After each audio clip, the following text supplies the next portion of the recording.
이번 시즌 최악의 경험을 한 팬들을 꼽으라면 역시 샌프란시스코 팬들이 아닐까 싶습니다. 저지는 단 6분, 그리고 코리아와는 6일 동안 행복을 느꼈을 텐데요. 보통 일단 해보는 게 안 하는 것보다 낫다는 말이 있지만 글쎄요.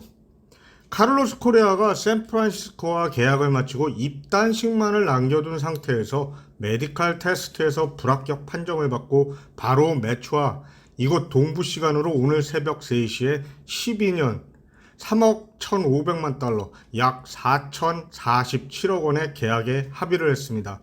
매체의 구단주 스티브 코엔은 하와이에서 휴가를 즐기다가 이 딜을 성사시켰다고 하는데요. 현지에서도 기자와 팬들 역시 많은 놀라움들을 감추지 못하고 있고, 코리아의 컨디션이 구체적으로 어떤지에 대한 공식 발표가 난 게 없어서 혼란해하고 있는 모습입니다. 자, 그럼 어제 저녁 8시에서 9시부터 무슨 일들이 벌어지기 시작한 걸까요? 일단 어제 오전에 예정되었던 샌프란시스코와 코리아의 입단식이 취소가 되고, 샌프란시스코 측은 코리아에 미공개되고 있는 메디컬 문제로 보라스에게 계약 수정을 요구한 것 같습니다.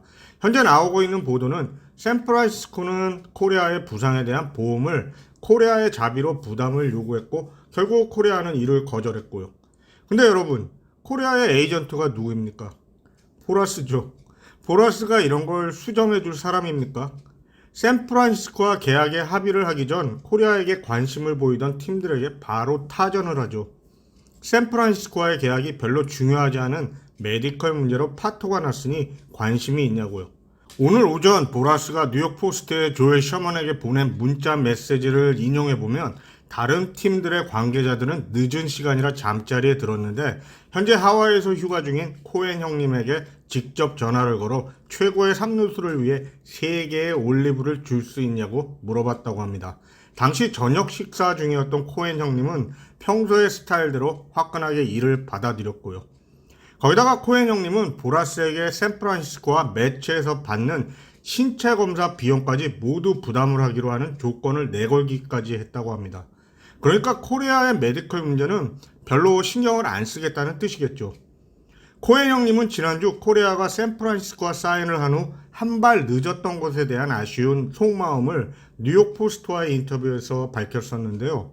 실제로 당시 코엔 형님은 코리아 측과 11시간 동안 계약에 대해서 구체적인 이야기가 오고 갔다고 합니다.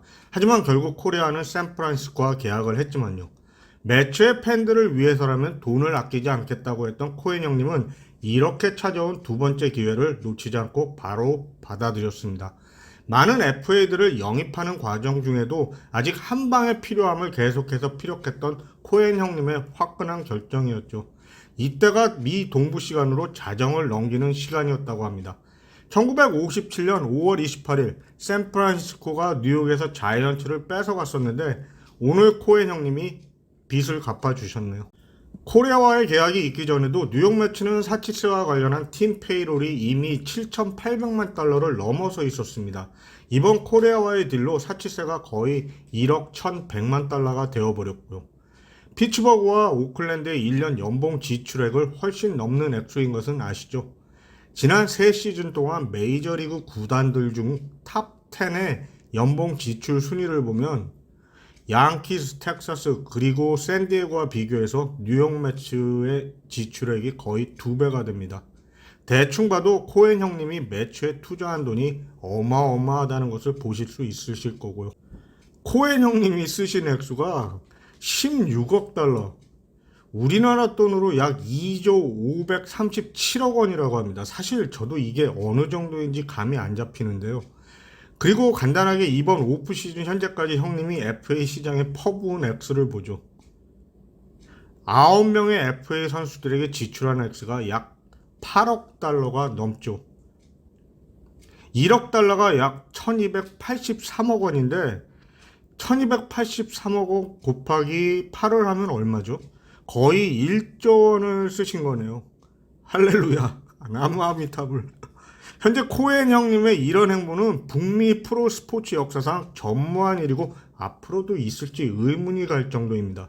이번 시즌 현재 연봉만 약 3억 8,400만 달러인데 여기다가 사치세 1억 1,100만 달러를 합치게 되면 약 4억 9,500만 달러. 즉 거의 5억 달러가 됩니다. 우리나라 돈으로 약 6천억 원 정도가 되나요? 그럼 코에는 왜 이렇게 코레아를 원했을까요? 몸도 이상이 있고 리그 대부분의 팀들한테 욕도 많이 먹고 거기다가 12년이란 불확실한 조건에도 말이죠. 지난 시즌 매치는 시즌 성적 101승에 불과하고 지구 우승도 못하고 와일드카드 결정전에서 패배를 하고 말았습니다. 코엔 형님이 당연히 기분이 나빴겠죠. 들인 돈이 얼마인데 말이죠. 사실 이건 거의 공통적인 문제죠. 시즌에는 잘하는데 꼭 중요한 플레이오프에 가면 맥을 못 추는 선수들이 있다는 것입니다.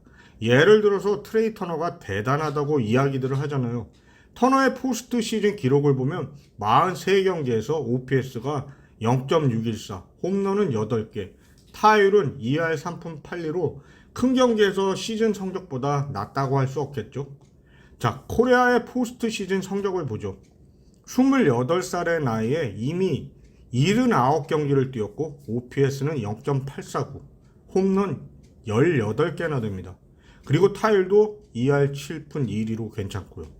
여기서 코레아 같은 선수들이 왜 플레이오프에서 필요하냐면 단기전에서 만나는 투수는 선발 불펜을 가리지 않고 모두가 최고의 기량을 갖춘 필살기 전문 선수들을 상대해야 하기 때문입니다. 그냥 시즌 중에 만나는 5선발이나 패전 전문 투수들과는 다른 실력이 좋은 투수들 말이죠. 코레아 같은 경우는 이런 투수들을 가리지 않는 데다 중요한 순간에 한 방을 날려줄 수 있는 선수란 겁니다. 과대평가가 되었다는 이야기들이 많은데요. 그러는 데는 뭐 이유가 있겠지만 포스트 시즌에서 증명을 했고 수비는 일단 골드글러브에 플래티넘 글러브까지 수상을 했고요. 저는 이번 코엔 형님의 도박 모험에 100% 찬성을 합니다. 이번에 매치가 월드 시리즈 우승을 하는가 보자는 분들이 많은데 이렇게 공을 들여서 우승 좀 하면 안 됩니까? 그리고 지난 코엔 형님의 영상에서도 밝혔지만 선수들 연봉 지출과 관련해서 아주 영악할 정도로 매니지를 잘하고 있어요. 그리고 FA가 끝나면 매치의 유망주들 프란시스코 알바레즈, 브렛 베티, 마우리시오 여러 선수들을 트레이드할 수 있는 자원들도 넉넉하고요. 제가 토론토 광팬이라서 매츠를 홍보하고 싶지는 않지만 매츠가 우승 팀이 아닙니다. 아무튼 코엔 형님과 같은 지구에 있는 애틀란타와 필라델피아가 머리가 좀 아프기는 할 것 같네요. 지금 봐서 올해도 안 되면 내년에 오타니까지 데려오지 않을까 싶은데 정말 그렇게까지 되면 상상이 안 가네요. 하여튼 디그롬이 모두 다 잘못했어요.